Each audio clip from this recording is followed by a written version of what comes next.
মান্নাকে বলা হতো বাংলা চলচ্চিত্রের যুবরাজ। স্বতন্ত্র বৈশিষ্ট্য দিয়ে মানুষের হৃদয়ে জায়গা করে নিয়েছিলেন মান্না, আর এজন্য তাকে ৮০-র দশক থেকে পরিশ্রম করতে হয়েছে। ফোক, সামাজিক, রোমান্টিক, অ্যাকশন সব ঘরানার সিনেমায় মান্না নিজেকে অন্যতম সেরা নায়ক হিসেবে প্রতিষ্ঠা করেছিলেন। ম্যানলি হিরো মান্না প্রায় ৪ শতাধিক সিনেমায় অভিনয় করে গিয়েছেন। তার অভিনীত কাশেম মালার প্রেম প্রথম সুপার ডুপার হিট সিনেমা। মান্নার আম্মাজান সিনেমার আবেদন এখনও রয়ে গেছে। মান্নার হাত ধরে এসেছে প্রচুর হিট সিনেমা। জনপ্রিয় সেই নায়ক আকস্মিকভাবে ২০০৮ সালের ১৭ই ফেব্রুয়ারি অজানার উদ্দেশ্যে পাড়ি জমান। মান্নাকে স্মরণ করে তার ৩ নায়িকা চম্পা, মৌসুমী এবং পূর্ণিমা গণমাধ্যমের সঙ্গে কথা বলেছেন। তাদের কথার চুম্বক অংশ এই ভিডিওতে তুলে ধরা হলো। ৯০ দশকের শুরুর দিনগুলোতে মান্নাকে অনেক বেশি সহযোগিতা করেছিলেন তারকা অভিনেত্রী চম্পা। মান্নার অনেক আগেই তারকা খ্যাতি পেয়ে গিয়েছিলেন চম্পা, যে কারণে সিনেমা প্রেমীরা মান্নার আগে চম্পার নাম উচ্চারণ করতেন। সেই চম্পা বলেছেন, মান্নার সঙ্গে আমি অনেক সিনেমা করেছি। মান্নাও আমি প্রায় কাছাকাছি সময়ে সিনেমা এসেছি। সহশিল্পী হিসেবে মান্না ছিলেন অসাধারণ, কেননা সহশিল্পী ভালো না হলে অভিনয়ে শতভাগ মনোযোগী হওয়া যায় না। সেই হিসেবে মান্না ছিলেন প্রিয় সহশিল্পী।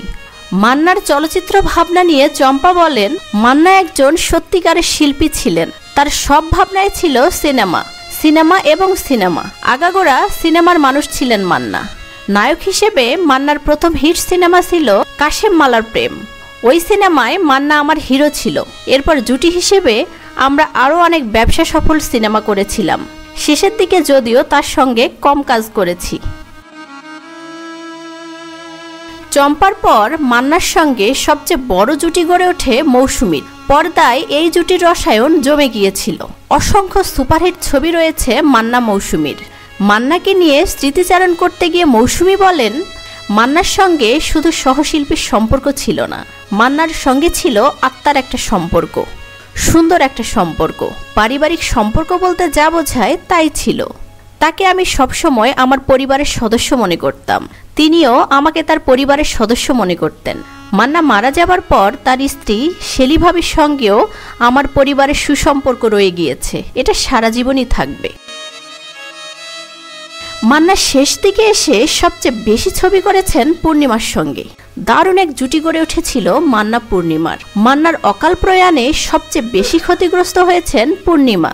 মান্না মারা যাওয়ার পর আশঙ্কাজনকভাবে পূর্ণিমার হাতে ছবির সংখ্যা কমে যায়। সেই পূর্ণিমা বলেছেন, মন খারাপ হলে মান্নাও আমার অভিনীত গানগুলো দেখি। মান্নার সঙ্গে আমি অনেকগুলো সিনেমায় অভিনয় করেছি।